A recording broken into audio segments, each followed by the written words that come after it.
Hello there. Sorry, gotta get my desk to stand up here. I'm Jamey from Stonemaier Games, and I'm happy to be here on Wednesday morning. What is today? April 16th. Yeah, I am here with Weird here today, apparently, in my home office, here for the next hour to answer your questions and to talk about a variety of topics. A little discombobulated. I guess I'm not used to standing up as I start these videos. I hope you're doing well, though. Yeah, last week we talked about finding joy in these tumultuous times, and I'm even more worried about the tariffs today because I've heard that the tariffs might be going up even higher than 145%, which was already incredibly high. But I'm hoping that is not the case, and I'm hoping that they'll go back down. Anyway, we can talk about tariffs today if you want. They're definitely on my mind all the time, but I have a lot of other topics that are at least more fun. Garrett says, what has brought you joy in the last week? I like that question to start off with today, Garrett. I actually have a visual that I want to show about that. So something fun that I did over the weekend. Yeah, I'm going to share my screen here if I can. Here we go. Is that I went to the National Great Rivers Research Facility, Research and Education Center here. I want to say in St. Louis, but it was really about a 30-minute drive north of St. Louis. And you can see it here. This is the photos that I posted on Instagram of this event. So we got to play right in this big room overlooking the Mississippi. It was a beautiful day. And we were there to teach and share Finspan with a variety of people. And so here's me. There's the back of me. Here's some other people.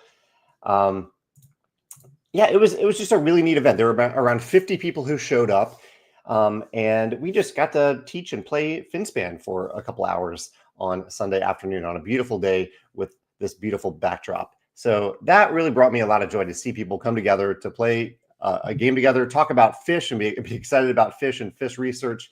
And yeah, it was just a delight. So I'm curious if any of you have been to a gaming event recently that brought you a lot of joy.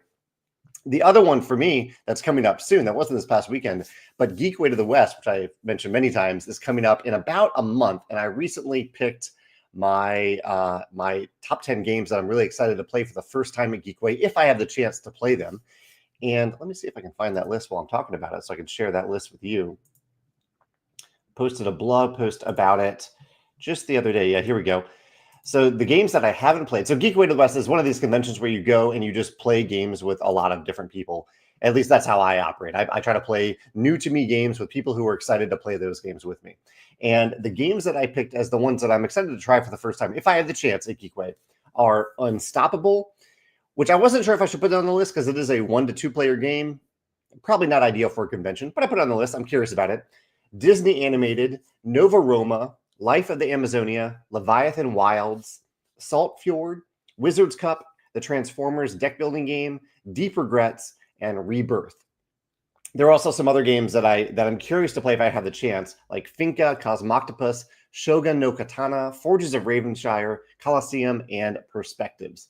Those are all games that I am happy to play, and really I'm happy to play anything that's new to me. The only thing that I generally avoid at Geek Way are games that take over 3 hours, because there's always the risk that maybe I'm a few minutes, 30 minutes in, I'm like, oh wow, this really isn't a game for me, and now I am here for another 2.5 hours when I could be playing some things that I'm more excited about.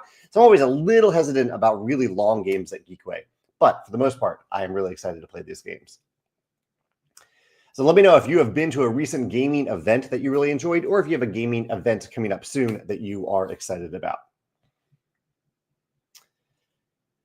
Spaceman256 says, have you checked out the full release of Blueprints yet? I already beat it and my head is still spinning. Highly recommend. I haven't yet. I'm very excited to do it. I very rarely take the time to play digital games because I always feel like I'm enjoying them, but I always then maybe an hour or so into them, I feel like, oh, I should be creating something. But I'm really excited to play the game. I loved the demo of Blueprints. So I'm excited to dive in. And maybe I just need to give myself permission to play a little bit every day, not get sucked too much into it, but maybe play a run every day or every now and then, whenever I want to play. and just have fun with it, because that's why we play games. Ian got the new Ambassador hoodie. There are some left on our web store, but we're down to a very few number of Ambassador hoodies in our web store. Ian, I'm glad you're enjoying it. Hey, Michelle. Michelle says, hope to be able to play again with you at Geekway. I really enjoyed our game of White Castle. Thank you so much for sharing that last year, Michelle. I had a great time with White Castle. It became one of my favorite games of last year, thanks to that first play at Geekway. Get to discover some of my favorite games there with some of my favorite people. Let's see, Carol.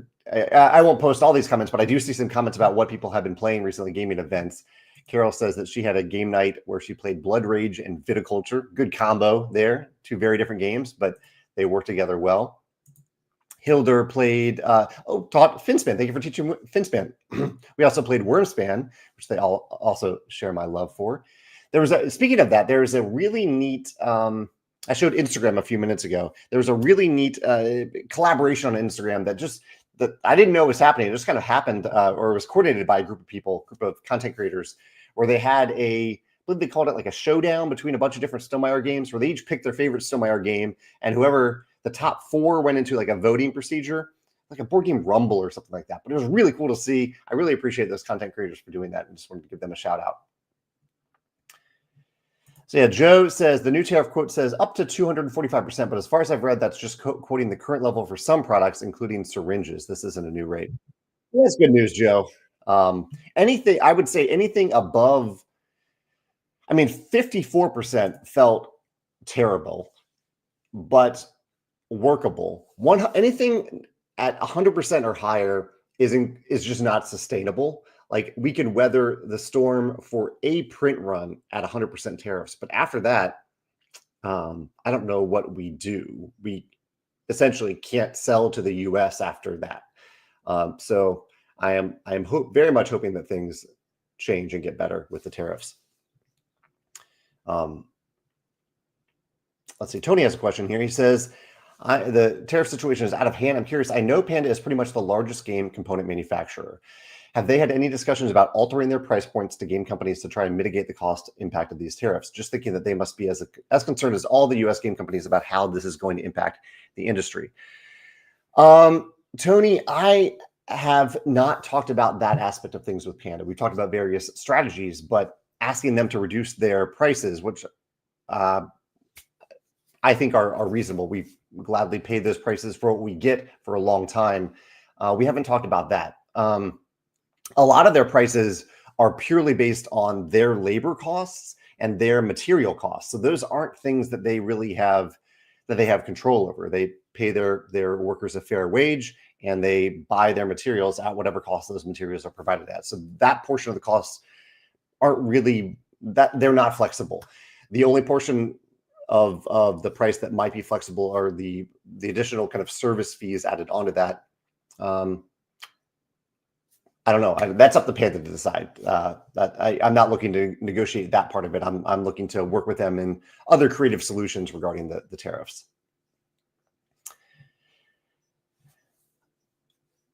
I'm just scrolling down, looking at a few comments here. So things that I played recently, I got to play Age of Innovation last Thursday. It's been a while since I played Age of Innovation. I generally gravitate towards Terra Mystica in that line of games, but I had a lot of fun with Age of Innovation. I played it a few times, and I'm just amazed by the amount of asymmetry.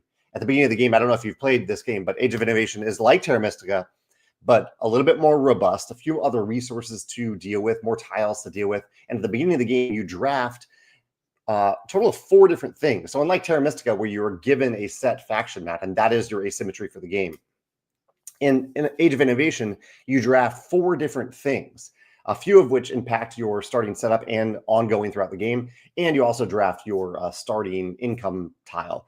But it's really neat to combine those 4 different elements. And I almost, that's the type of thing that I have so much fun doing, that part of the draft, that I almost want to do it again right away to see what a different combination looks like. But yeah, we had a lot of fun with Age of Innovation. And I also played Earth with the new expansion last week at my game night and had a lot of fun with that. The expansion adds a few things that I'll talk about in an upcoming video. I think my video about that comes out on Saturday. But I had a lot of fun with my first play of Earth plus the Abundance expansion.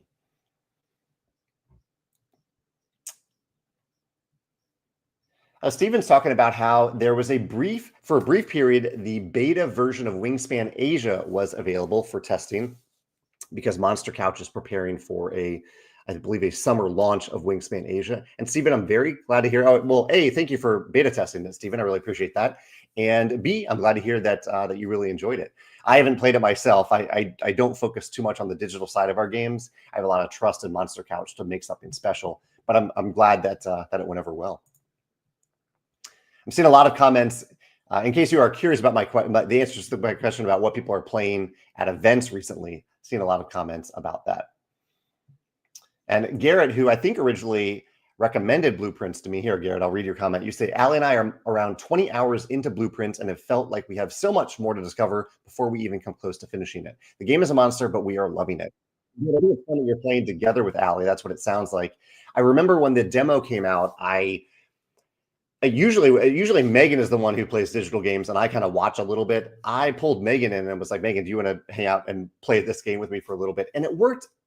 It worked kind of well. In Blueprints, I guess for those of you who don't know, it is a digital game where you are walking into a room from a first-person perspective, and there's stuff to discover in that room.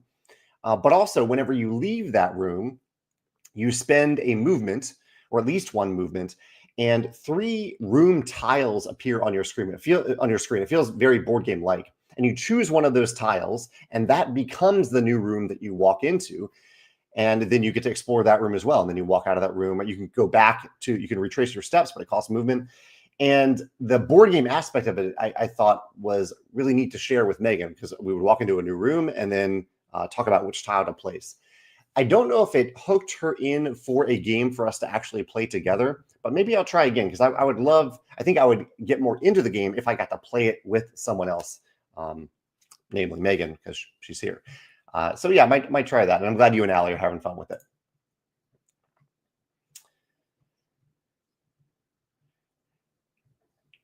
Okay, let's see. Maxwell says, is Stonemaier Games committed to their release schedule with the current tariffs, or are you planning to stop shipping new games for the time being?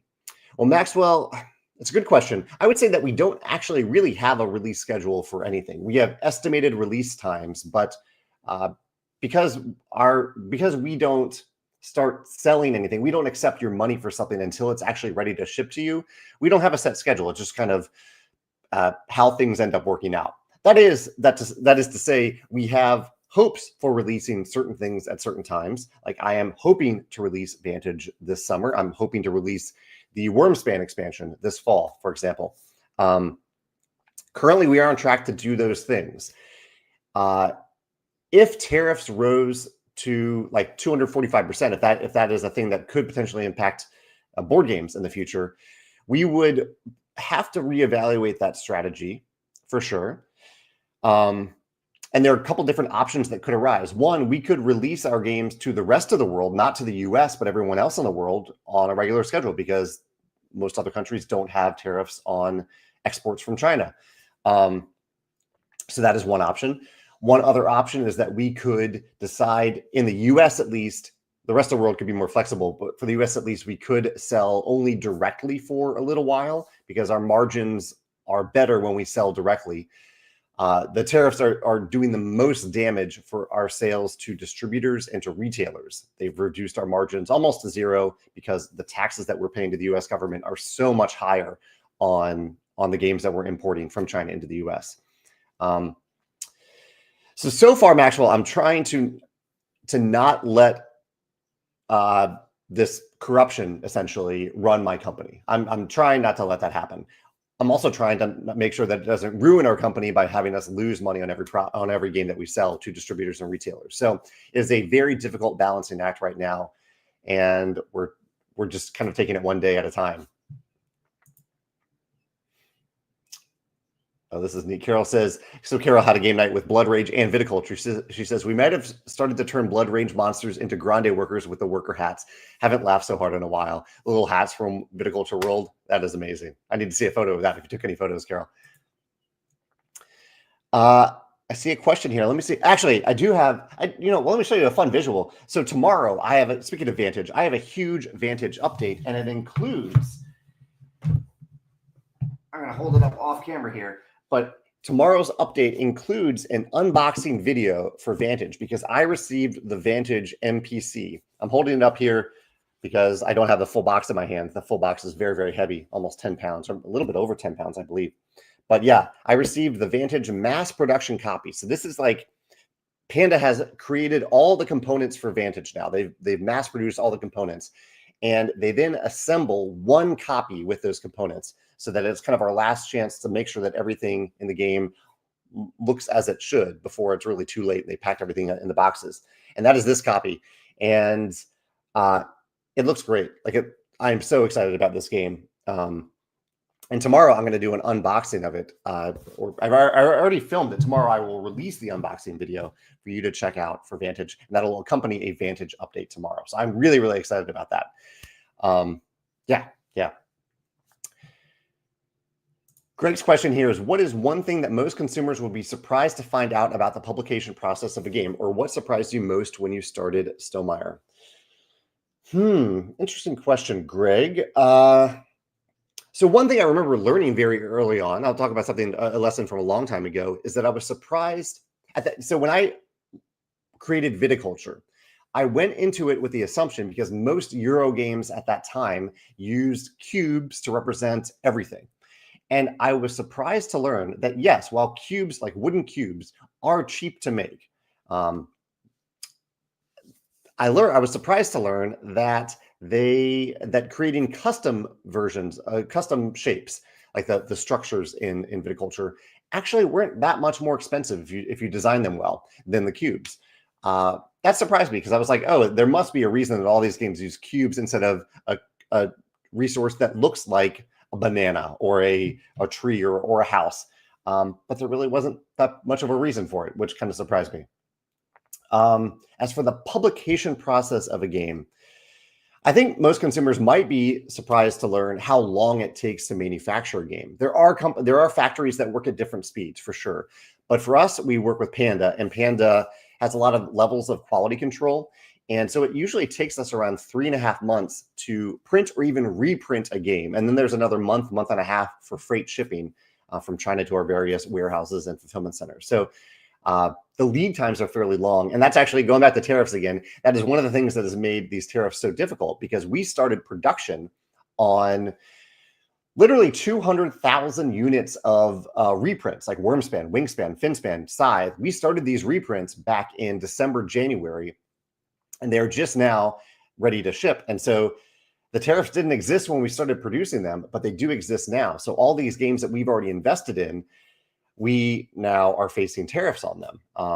And so, yeah, that is something that I think to keep in mind, that it's kind of a big sign that this isn't about bringing manufacturing back to the US, because otherwise there would have been a grace period for things that are already in print and that companies have already invested really heavily in, like these 200,000 units that we have that are going to be ready to ship out of China in about a week. I see it as John's birthday here. Happy birthday, John. Happy 36th birthday. That's wonderful. I hope John, what are you doing today to treat yourself? And I guess that's a question for everyone. We all deserve a treat. What are you doing to treat yourself today? Usually I talk about my chocolate of the day. I have a few cookies that I got from the farmer's market recently, and I ate all the chocolate ones first. So I actually don't think I have any chocolate cookies remaining. But I have what was it? It's like a miso butter cookie that I have that I'll probably munch on today at lunch. Neil says his heart goes out to you and other game creators in the US. Thank you, Niels, for saying that.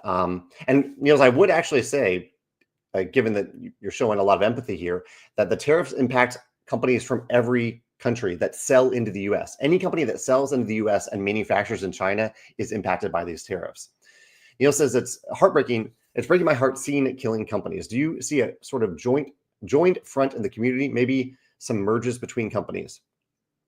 So there was some news yesterday, maybe Monday, about a company that, for them, it wasn't really the tariffs that were the killer blow, but there was they said there were a lot of things that lined up, and then there was a big payment that they were expecting to get from CMON that they didn't get, and that was kind of the killer blow for this company. I don't know this company's finances. I just saw the announcement about it. Niels, I think it is possible that there will be some companies that try to work together to help out, but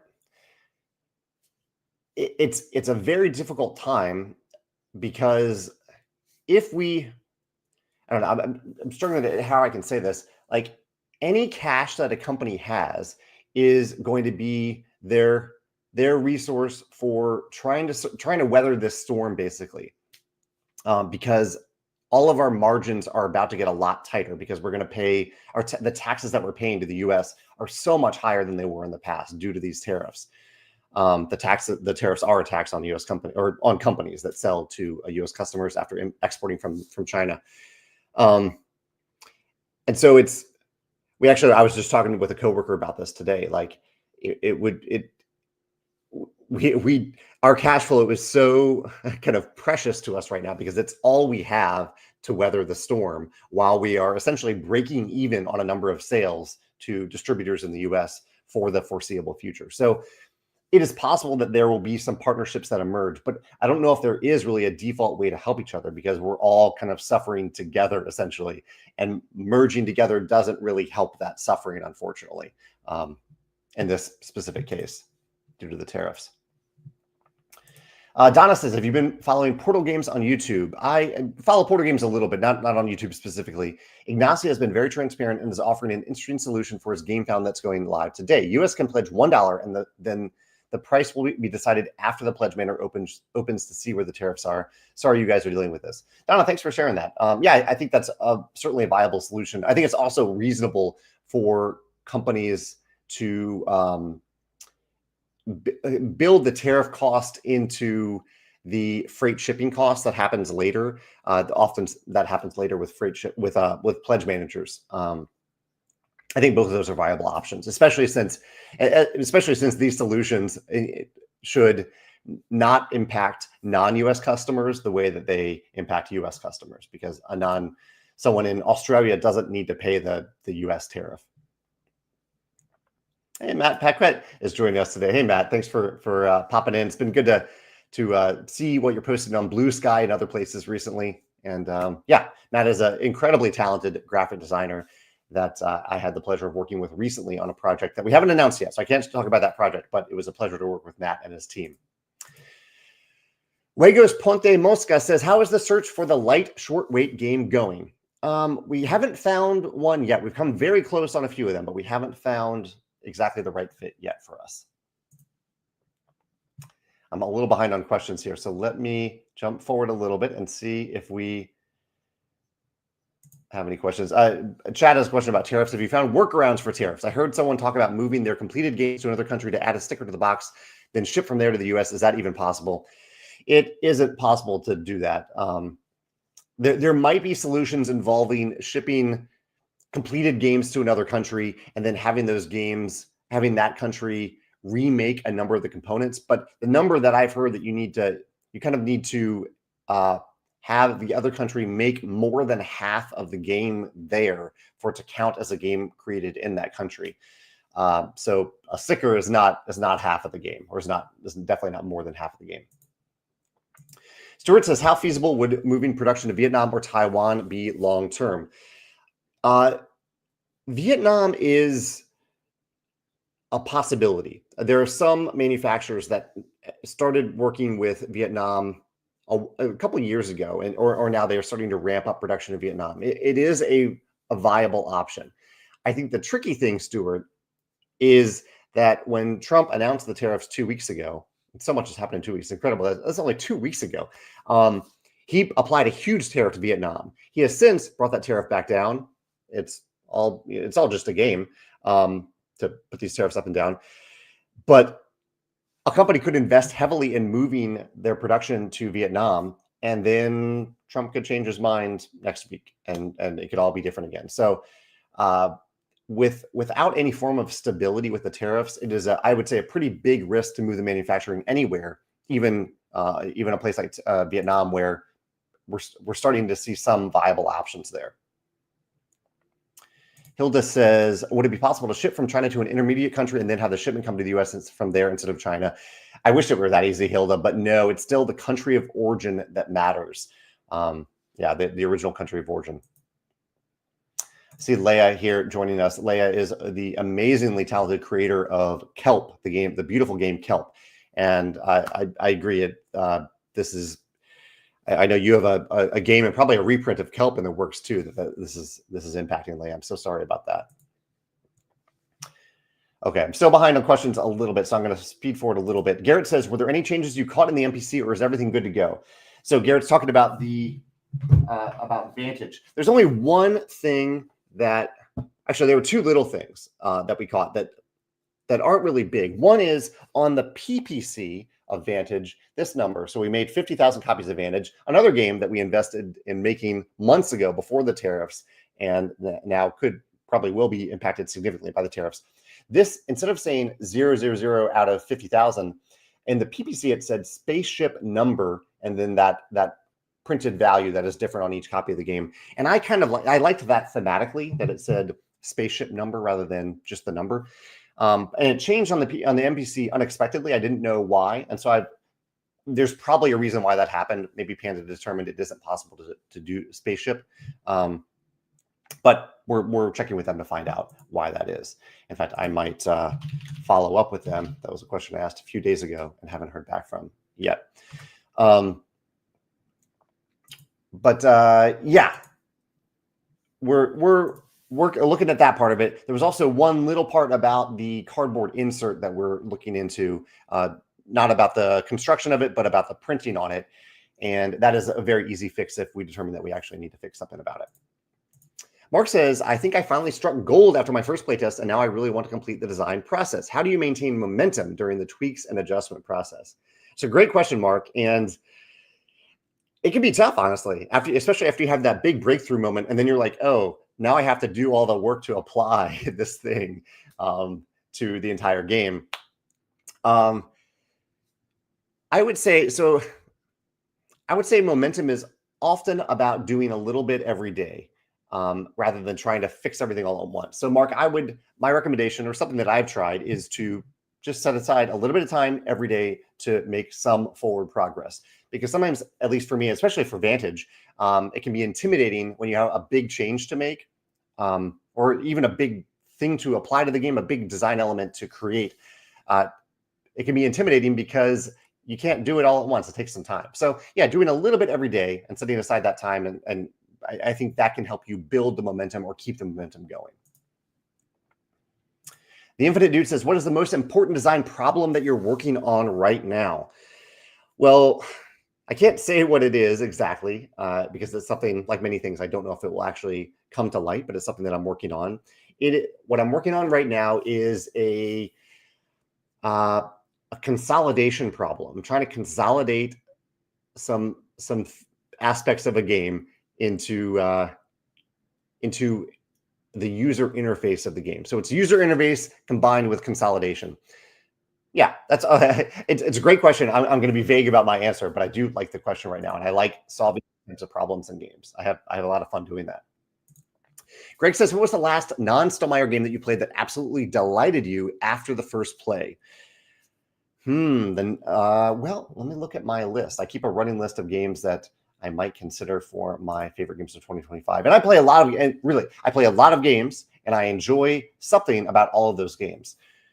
One game that I played recently that I might pop onto this list as a possibility is I really had fun with my first game of the game Eternal Decks.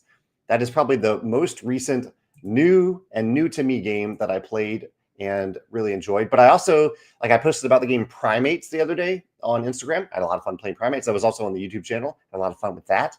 That was also fairly recent. And I played the Earth expansion this past week and had a lot of fun with that. So not a new game, but a new expansion, and definitely had a lot of fun with that too. I see a lot of variety of treats related to food and gaming and things like that. Paul says, with the acquisition of Tokaido, will you be producing Tokaido Duo? We will, Paul. Yeah, we acquired the entire Tokaido brand, and so we are working on our version of Tokaido Duo, our version of the Tokaido expansions, and Namiji is probably the farthest out, but we will probably be working on that at some point as well. In fact, recently I got the PPCs, the pre-production copies for a number of different products, and they included the PPC for our version of Tokaido Duo. Joe, who I think is kind of listening along here, Joe played it and had a lot of great feedback about that pre-production copy that has made a positive impact on that game. Patrick says, I have to admit, I have not checked out, but have you put out your wish list for games to play at Geekway? Yes, Patrick. Yeah, if you go back to earlier in the video, I talked about that list, and it is available on my personal website, jameystegmaier.com. You can see my list of games that I'm the most excited to play at Geekway this year. Melissa mentioned, so today on Blue Sky, I talked about the Stonemaier Scores app, which is a free scoring app, calculator, and a way to save your scores from playing Stonemaier games. And I think, Melissa, maybe you saw that post. And she says it makes scoring so easy. I'm glad to hear that, Melissa. I really appreciate that. Yeah, we put a lot of work into that app, and it's free for you to use, so that hopefully it can enhance your experiences. And it does link to BG Stats now. So if you use BG Stats to save all your games, you can still use our scoring calculator. And then I think the scores should port over to BG Stats. Good morning, Keith from Thunderworks Games. Thanks for joining us today, Keith. Zachary says, are you any more worried about backing crowdfunding projects at this point in time? Would you caution new project creators a little more at this time? Interesting question, Zachary. Am I worried about backing them? Not really, because I think crowdfunding projects, there's so much time between when you back a project and when it will be released, when it will ship, that I have hope for the future. And so I'm not all that worried about them.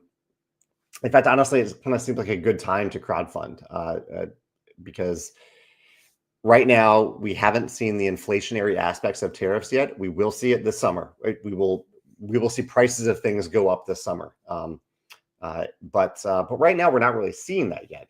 And so I think it is right now is a pretty good time to launch crowdfunding campaigns.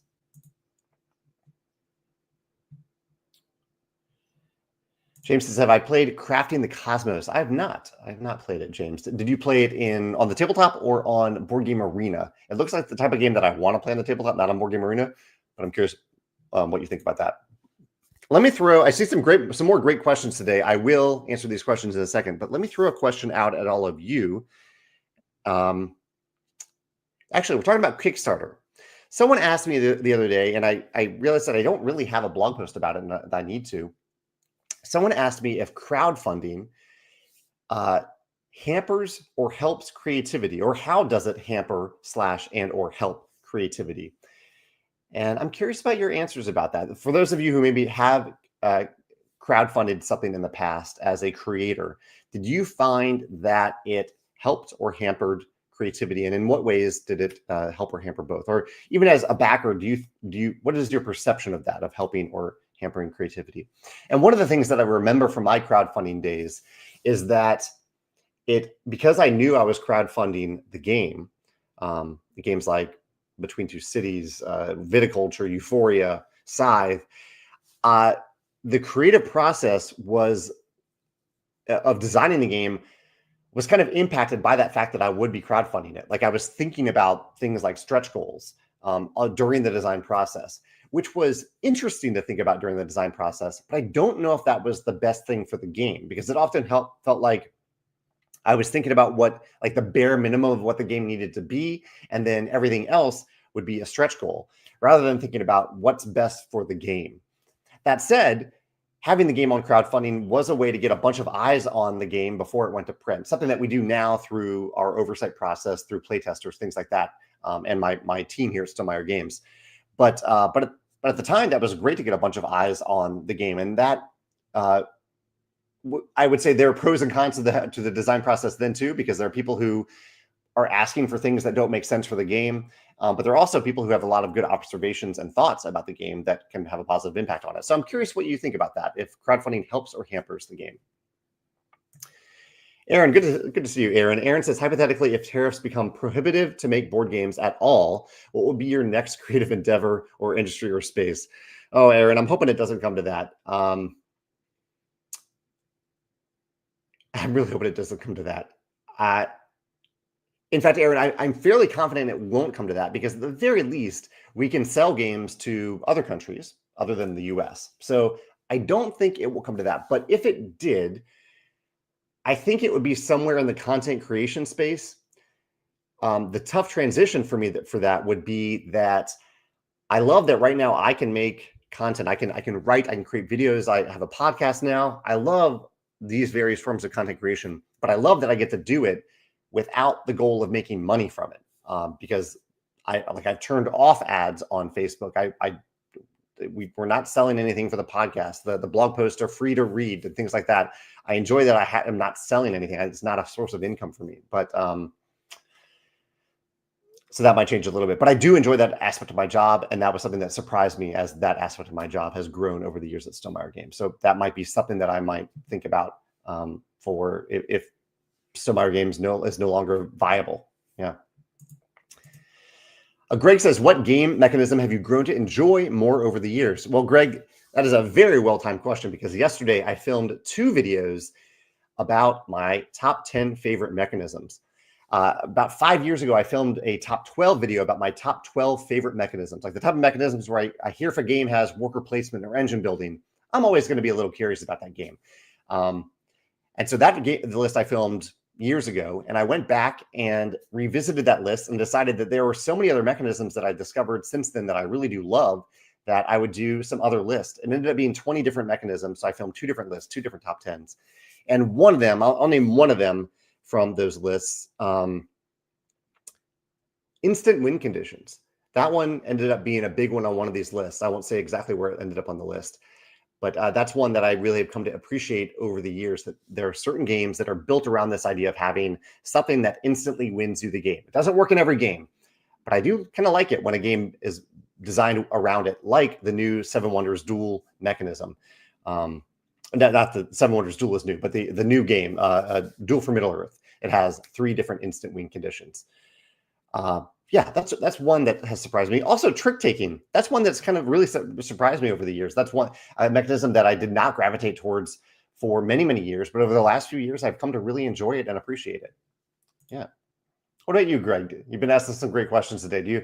Is there a game mechanism that that you have grown to enjoy over the last few years? Carlos says, what are your favorite games that aren't American or European? Carlos, that's a good question, but when I play a game, I don't really think about like the nationality of the designer or the publisher. I'm just there to enjoy the experience of playing the game. I don't know. I just mentioned Duel for Middle-earth. That's from a European designer. Although you said not European. Okay, not European. I mentioned trick-taking games. Cat in the Box is, I believe, from a designer who is not from the U.S. I believe it's a Japanese designer. Yeah, I'll go with that one. But yeah, generally, I don't think about the nationality of the designer publisher when I'm playing a game. Marlene says, what are you doing to keep your mental health in the midst of all these challenges? It's a great question, Marlene.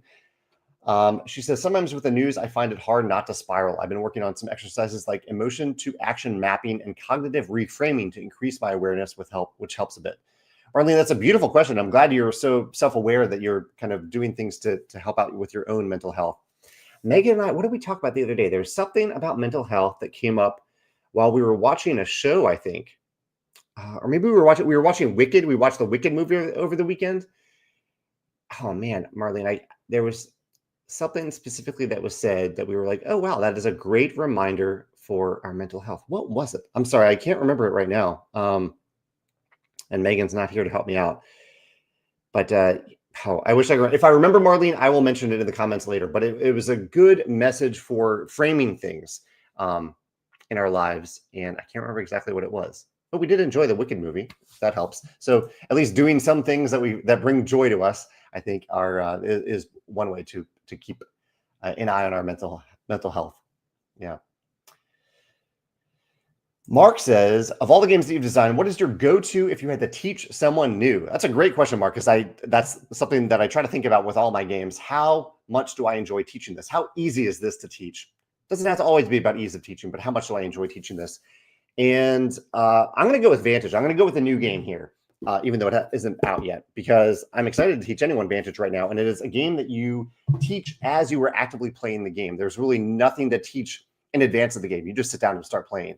And so it's one that I'm rather excited to share with more people as soon as we release it. So my question of the day was about Kickstarter helping or hampering creativity. That's one of my questions. I'm starting to see some answers to that, so I'll share these answers. Carol says, I feel like prepping for Kickstarter makes you responsibly cautious and creative because you have to convey a message and rules to others from a distance. It also encourages creative storytelling. Great points, Carol. And I do agree for sure about the marketing side of Kickstarter and how that helps you be creative in the story that you're trying to tell through the game and how you pitch the game. I think thinking about like, what are the things that make this game special? And if you can't come up with those things as a designer who is also trying to sell on Kickstarter, that might be a sign that you don't have a great hook for the game yet. And there's more work to be done. I need to make notes about these. Yeah, great point, Carol. I see Jackie Davis here. Jackie, good to see you.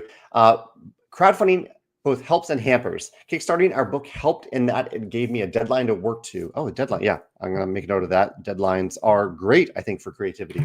Otherwise, I'm so nitpicky over my own work that I would have tweaked forever and never released it. However, working on book 2 has been stressful because I'm now aware that there might be some people waiting on it and I want to get it done, but also ASAP.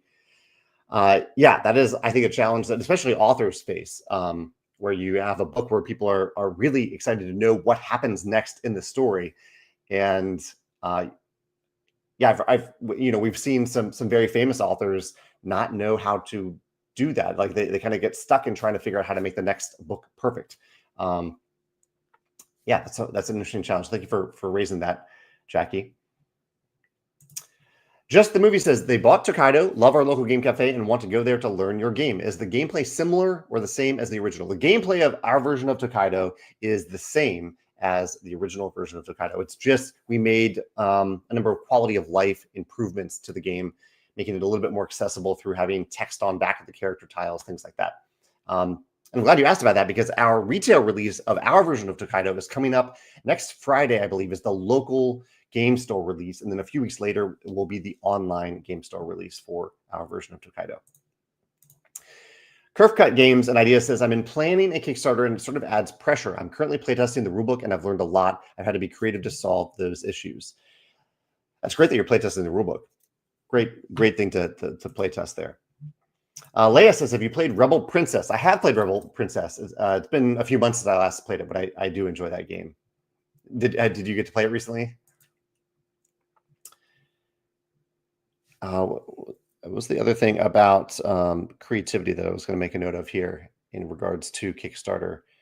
Oh, the kind of the public eye on it. Ian says, what is the reason behind your comment about not caring about game balance? The reasoning behind your comment about not caring about game balance. Oh, Ian, I care very much about game balance. I do have a video. I don't know if you're referring to the video. I have a video called Balance is Boring, where I talk about how having everything exactly perfectly balanced in games isn't actually always a good thing. Like you don't want one card to feel, I don't know. I talk about it in the video. Go watch the Balance is Boring video. But I don't know, Ian, the comment that you're referring to about not caring about game balance. I very much care about game balance. Yeah. Aaron says, you mentioned Monster Couch may be the digital partner for Finspan. Are you able to share your decision-making process when selecting digital partners? Well, Aaron, for our Span line of games, Monster Couch is just, to me, the kind of obvious correct pick because they know how to, they've demonstrated that they know how to make a great Span game through Wingspan. And so they were definitely my go-to when I approached them about Wormspan and Finspan. I can't really confirm officially that they are doing it, but I am very much hoping that they will make Wormspan and Finspan. For other games, for new games, I often go to our trusted partners like Acram and Monster Couch, the ones who have done a great job with our games. Among others, I think Digidice did a pretty good job with Viticulture, but Acram and Monster Couch are my go-tos. But we're always open to working with other developers who can have demonstrated that they know how to make a beautiful game that translates well to the digital interface, that they're able to invest in the game because that's something that we kind of put on them to invest their resources in the game. They just pay us a royalty on sales, and that they also know how to market and distribute the game, and that they've demonstrated that. So look for a lot of different aspects when I consider digital publishers. Chad says, what was the last game that replaced a previous game in your collection? Did it replace it because of mechanisms, themes, or something else? Chad, I don't really think about games that way. I don't think about games as replacing other games in my collection. So I don't really have an answer for that. Kuda says, I just finished the 7th book in the Dungeon Crawler Carl series and was wondering if you had read the series. I have read 2.5 books in the series. I'm on book 3 right now. Kuda says it has a lot of gaming RPG elements, and his wife and him had a blast with it. I'm so glad that you're enjoying it. I've heard great things about the series. I've enjoyed the 2.5 books that I've read. I kind of stalled out in book 3 a little bit. I don't really fully know why, but I got to the point where I was like, oh, I'm kind of just reading this. It's a book that I will come back to, but for some reason it wasn't continuing to hook me. It felt like there was a lot of things in the way between the character and the end of the book. I don't know. I just didn't. I gave it a break. Give it a little bit of a break. But I'm glad that you're enjoying the books. It is a really cool series, and I agree there are a lot of gamification elements built into the story of Dungeon Crawler. Hard to say out loud. Julie says, do you have suggestions for quick games that play well in a group of people who are more accustomed to games like Uno? I'm going on a trip with friends soon, and most are not modern gamers. Julie, I have a full category of games I think I love in that category. I think Flip 7 is a new one that I think a lot of people are really enjoying. My go-to over that, I think, would even over Flip 7 would be No Thanks. I think No Thanks is a great game for that type of group of people. I also think the category of light cooperative games where you get to be clever in a couple different ways fits really well, like Blob Party, Caution Signs, So Clover, Just One. I think all of those could work really well with that type of group of people. But if they do prefer the competitive play, you go for a game like No Thanks over a cooperative game. Rebecca says, I can't say I love sitting through a rules explanation, though I know it's necessary. I'm always so eager to get to the fun, so Vantage already has my interest, and I know nothing else about it. Well, I guess I could say a little bit else about it. Vantage is my cooperative open world game that is about. It's not a campaign game. It is a game where in every game where you start playing Vantage, you crash on the planet far away from the other players, and you are looking at the world from a first-person perspective. So you can only see your current location, and no one else can see it because it's what you are seeing through your eyes. And you have a lot of freedom as to what you do throughout the world. Your goal in general is to accomplish the mission for that game. But the game it rewards you for also just doing the things that you want to do in the game. But yeah, your question is, are there any other games where you just get to start playing the game? And honestly, for most Stonemaier games, that is my preferred way of teaching them, to give a very brief overview of what the game is all about and then have players start taking turns and to guide them through those turns. It's a little bit easier to do that in Vantage because of the way the game is designed, but it's generally my go-to teach for all of our games. There are some games that have great tutorials that kind of teach you how to play the game as you are actively playing the game. One of my favorite tutorials of all time is the game Mechs vs. Minions, which is a campaign game, but I think it does a great job of teaching the rules as you play. And Rebecca, I can't remember offhand, but I do have a video. If you look up on our YouTube channel, a video about my favorite tutorials in games, and that has some other examples for you to check out if you're interested. Jacob says, I just listened to the latest episode of Decision Space, a great podcast run by a few friends of mine, where Pete and Paul went over their quintessential games. Do you have a game that feels quintessentially Jamey? I'll have to listen to the podcast first before I fully answer that, Jacob. But I'm sure there are some games that feel quintessentially Jamey, that kind of check all those boxes on my game design tenets and things like that. I'll have to think about that before I come up with an answer. But I do want to mention, in regards to at least Paul, that a fun thing that I did on Friday, I mentioned disc golf in the title of this video, is that a small YouTube channel called Disc Up Disc Golf reached out to me to say that they were coming to St. Louis and they were wondering if I would appear on a video with them of playing a round of disc golf. And I asked them if it would be okay to invite some of my friends who are also tied to the board game industry, like Paul Solomon, who is the designer of Honey Buzz and Stamp Swap, our game. And they agreed. And so we got to play a couple rounds of disc golf on camera with disc up, disc off. And we had a blast. We had a great time playing some disc golf on camera. We rarely play on camera, so we were a little bit nervous. I don't think we played as well as we normally did, but I did almost get an ace on camera. It was very, very close. I'm curious to see how close it was on camera, but the disc landed, I don't know, 3 feet away from the basket. It was so close. It would have been awesome to get that ace on camera. But we got to play, I don't know, it was just cool to play on camera for once, knowing that every shot, nervously knowing that every shot would be recorded, but also knowing that if we did something awesome, it would be on camera too. So I'll share that video when it goes live soon. Julie says, I'm curious if crowdfunding allows more freedom to pursue themes or ideas that are more niche in nature instead of trying to pitch to a publisher and convince them to take a risk. Julie, it absolutely does. And I think that's a great point for the creative freedom a game can give you about themes in particular. Yeah, that's a great point, Julie. I really like that. Oh, Leia. Okay, Leia says that you are the publisher of Rebel Princess in Germany. I didn't know that.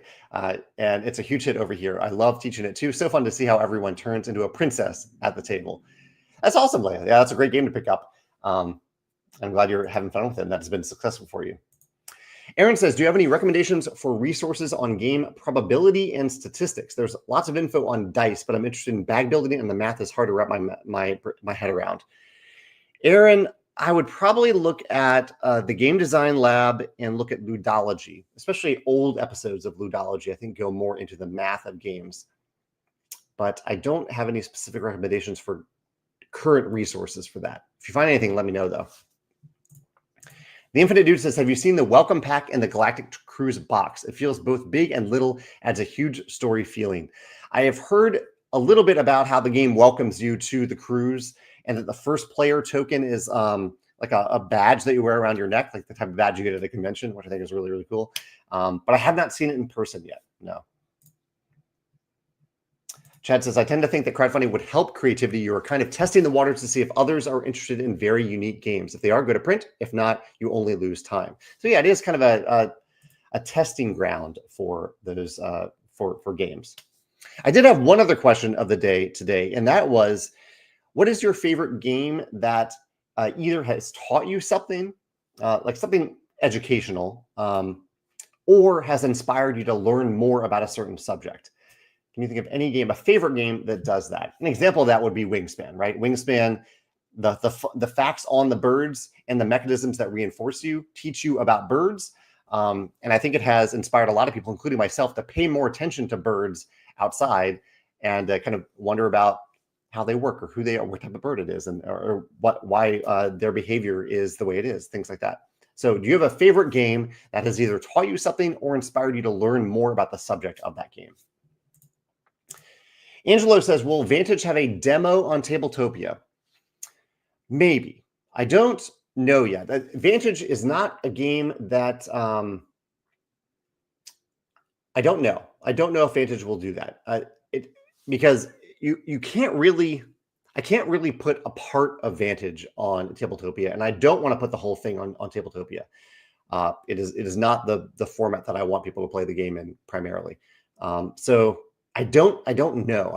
I think your best shot currently at seeing a demo of what Vantage looks like is the spoiler video that I posted. It doesn't spoil much at all. It just shows you how the game works. And we'll also see more playthroughs from other content creators in the coming months. Rolly Reggie says, have I already said what the Finspan event is? I have, but I'm happy to repeat it. The Finspan event I was referring to, and I'll put it back up on my other screen here, right there. So here is the Finspan event I was talking about. This was recent. This past weekend on Sunday, I went to a place called the National Great Rivers Research and Education Center just outside St. Louis, and we taught Finspan to a bunch of people who showed up, and we got to play Finspan. You can see it in the photo here with a great view of the Mississippi right behind us. And we just had a great time doing that this past weekend. So the Finspan event is over, something that's already happened, but I wanted to celebrate it because I had a good time with it. And I really appreciate my coworkers, Susanna and Dave, for showing up at that event. And I also appreciate volunteers Lola and Miles's family for showing up to share Finspan with the people who showed up who wanted to learn it and play it. Yeah.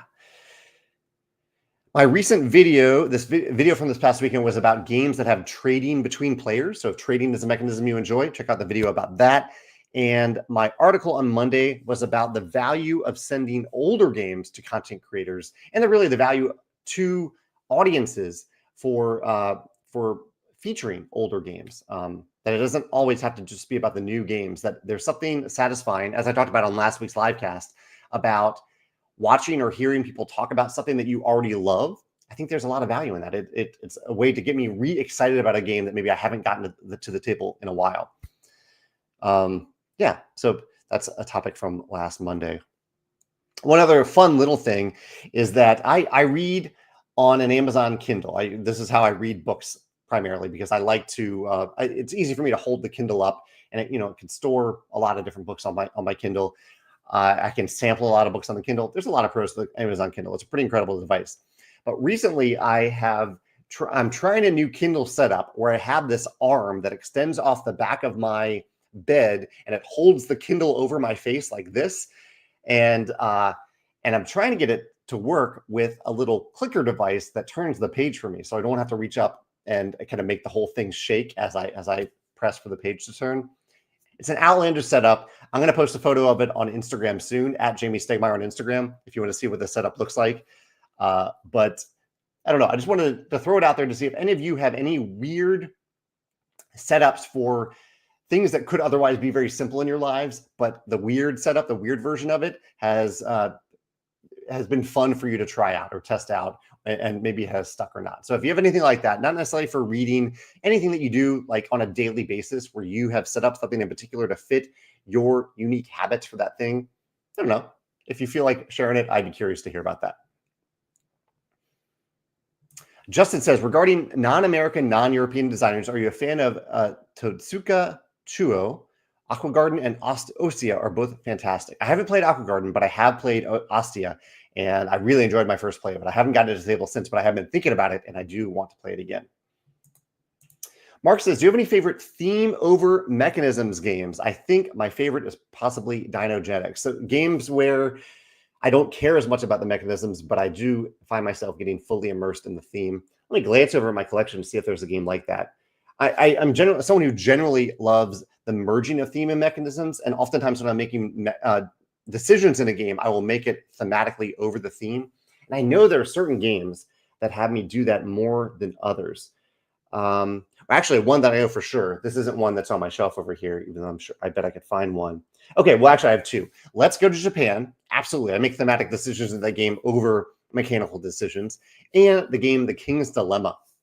In The King's Dilemma, this is a game about kind of steering a kingdom with other players, but you are competing against those other players and bribing them and voting with them.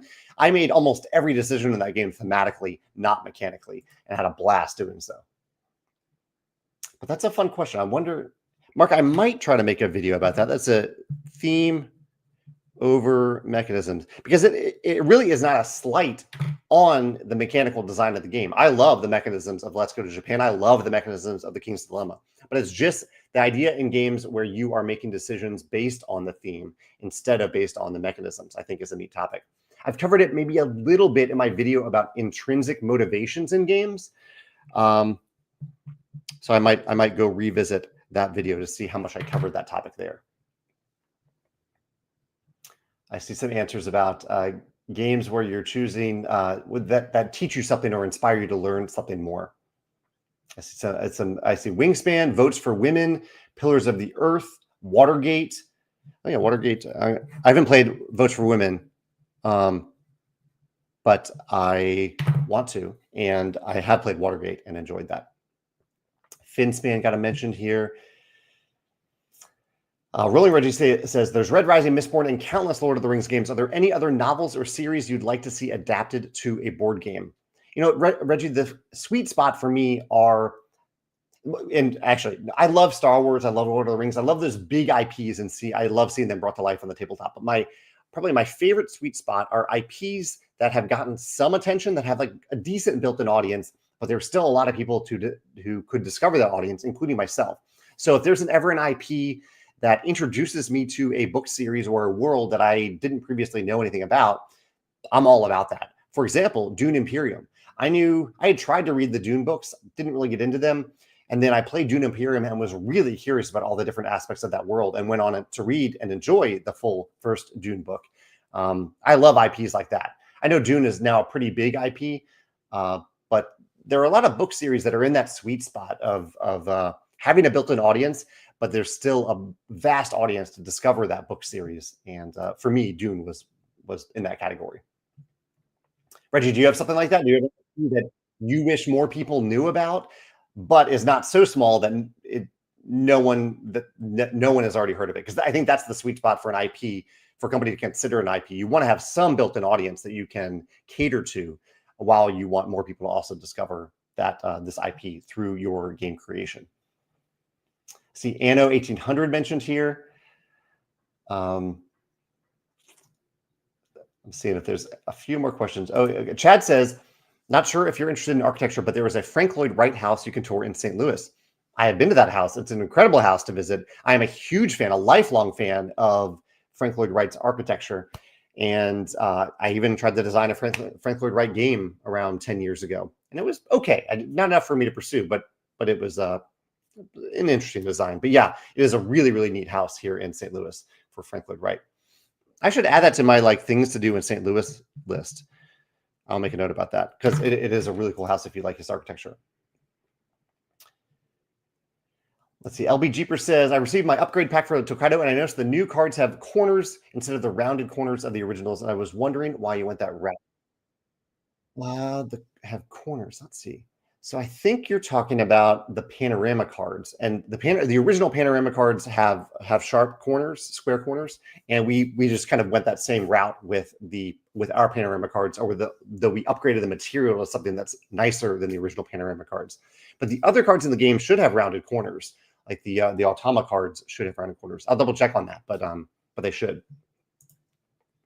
Justin said, would you do more of the Finspan game nights with organizations, say in Maine? Justin, we would be happy for any other organization or any ambassador to run a Finspan event if they are so inclined to do so. But it wouldn't. I don't think it would be something coordinated officially by Stonemaier Games. We would support the event in any way that we could.